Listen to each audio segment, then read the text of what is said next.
তোমরা সবাই কেমন আছো অবশ্যই কমেন্টে জানিও।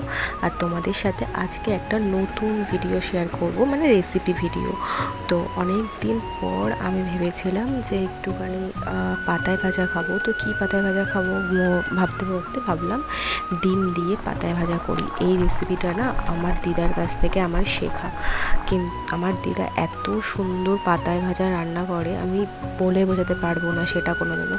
তো আমি এর মধ্যেই মামা বাড়িতে বেড়াতে যাবো, তো অবশ্যই দিদাকে বলবো পাতায় ভাজার রেসিপি করতে, আর তোমাদেরকে একদিন শেয়ার করবো, দেখবে তোমরা। তো যাই হোক, আজকে আমি চলে এসেছি আমি নিজের হাতে পাতায় ভাজা বানানোর জন্য। তো আমি ডিম দিয়ে আজকে পাতায় ভাজা বানাবো। তো নতুন একদম একটা রেসিপি, তোমরা যারা যারা জানো তারা তো জানোই অবশ্যই। আমার যদি কোনো ভিডিও মানে কোনো রান্নাতে যদি ভুল হয়ে থাকে অবশ্যই কমেন্টে জানিও। আমি আমার মতন করে রান্না করেছি, দিদার মতন তো পারবো না অত ভালোভাবে, তো আমি আমার মতন করে করেছি। তো তোমরা ওইভাবে একবার ট্রাই করে দেখতে পারো, খারাপ হয়নি খেতে, মোটামুটি খুব ভালোই হয়েছে। আর সবাই খুব ভালো আজকে বলেওছে, তো আমি আজকে তাতেই অনেক খুশি। তো যাই হোক, আমি রান্না করতে না ভীষণ ভীষণ ভালোবাসি। আর হচ্ছে আমার যখনই এরকম উটপাটাং কিছু খেতে ইচ্ছে করে, মানে পাতায় ভাজা হ্যান ত্যান, তো আমি সেদিন আমি নিজেই বানাই, মাকে অতটাও কষ্ট দিই না, কারণ মা অতটা রান্না করতে ভালোবাসে না, রান্নাটাকে একটু এড়িয়েই চলে। তো বেশিরভাগই কোনো ভালো কিছু রান্না হলে আমিই রান্না করি। তো যাই হোক, আজকেও পাতায় ভাজা খেতে খুব ইচ্ছে করছিলো। বাবাকে বলেছিলাম যে একটু কলা পাতা যদি পাও তাহলে এনে দিও, কারণ কলা পাতায় ভাজাটাই সবথেকে ভালো হয়। কারণ তোমরা অনেকেই জানো কলা পাতায় কিন্তু আগে মানুষ ভাতও পর্যন্ত খেত, কারণ কি পাতাটা অনেকটা মোটা হয়, তো তাতে ভাজা বা ভাত খাওয়া যাই বলো সেটা খুব ভালোভাবে করা যায়। তো যাই হোক, এই যে কলা পাতাগুলো ভালোভাবে ধুয়ে টুয়ে এনেছি।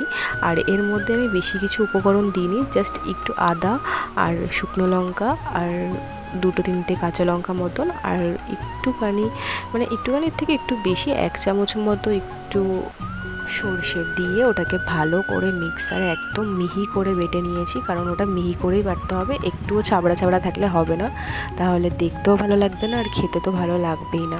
তো যাই হোক, এটাকে একটু মিক্সিতে পেস্ট করে নিয়ে এটার মধ্যে আলু আর একটু পেঁয়াজ দিয়েছি। পেঁয়াজটার পরিমাণটা একটু বেশি দিতে হবে, কারণ একটু পেঁয়াজটা থাকলে ভালো লাগবে। আর আলুটা অনেকে নাও দিতে পারো আর দিতেও পারো, আমার দিদা যখন করে তখন তো আলু দেয় না, পেঁয়াজটাই দেয়। পেঁয়াজটা দিয়ে ভাত মাখিয়ে খেতে খুব ভালো লাগে, কিন্তু আমি একটু আলু দিয়েছি, কারণ আলু আমাদের ঘরের সবার ফেভারিট। আলু না হলে একদম আমাদের ভাত খাওয়া হবে না। যাই হোক, তো একটুখানি আলু কুচিয়ে দিয়েছি যাতে ভাতটা একটু আলুটা দিয়ে মেখে খাওয়া যায়। যাই হোক, এই যে আমি সুন্দর করে সাজিয়ে নিয়েছি, এগুলো মাখিয়ে ভালো করে ডিমের মধ্যে, নুন হলুদ তো দিতেই হবে, এগুলো সব কিছু দিয়ে ভালো করে মাখিয়ে পাতাগুলোর মধ্যে সাজিয়ে সাজিয়ে এভাবে দিচ্ছি।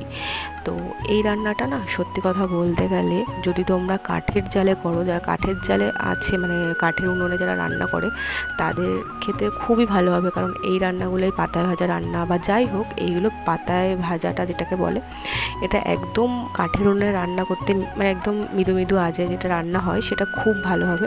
কিন্তু আমাদের তো কাঠের উনুন নেই, তো যাই হোক আমি ইন্ডাকশানেই বসিয়ে দিয়েছি, কারণ ইন্ডাকশানে আস্তে ধীরে ধীরে হতে পারবে, তো সেই জন্য আমি ইন্ডাকশানে বসিয়ে দিয়েছি এই যে সুন্দর করে সাজিয়ে।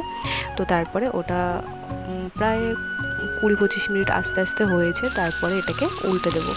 তো উল্টে দেওয়ার জন্য আরও একটা পাতার মধ্যে আমি তেলটাকে একটুখানি ব্রাশ করে নিয়েছি হাত দিয়ে, তারপরে এটাকে উল্টে আমি এইটার মধ্যে ট্রান্সফার করব। তারপরে এটাকে আবার ওই 10-15 মিনিটের মতন হালকা আছে একটুখানি ভেজে নেব। তারপরে রেডি একদম খুব সুন্দর একটা ডিম পাতায় ভাজা।